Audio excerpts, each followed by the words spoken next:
When's a time you experienced rupture in a relationship? And neither side, the offender or the offended, knew how to get back to each other. And eventually both of you began believing there's no way back from this. It's done. It's over. There's no going back. Our family's been watching the Little House on the Prairie TV series. And there's a moment where friends of the Ingalls family, Jonathan and Alice Garvey, become divided.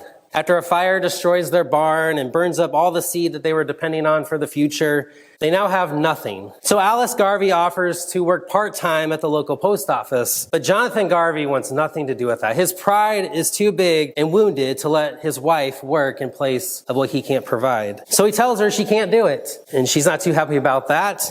Alice gets upset because she's trying to help, and Jonathan is just being stubborn. And then Jonathan tries to solve the problem by selling off their possessions for money, even their horses, which they depend on for most everything in their life. That only makes Alice more upset because now she sees Jonathan making the problem even worse, and they keep pulling further and further and further apart. And in the middle of all this is their middle school age son, wondering what's happening to his family. As the episodes unfold, Jonathan moves out of the house eventually, and he starts making arrangements for how to figure out the custody of their son, with him living one place and his wife living in another. Eventually, divorce feels like it's the only option they have. Jonathan and Alice are both hurt. Both are offended, and neither can see a way back to each other. But largely through their friendship with Charles and Carolyn Ingalls, and ironically through their divorce hearing with a judge, their eyes are opened to change. And ultimately, it's their forgiveness that bridges the distance between them.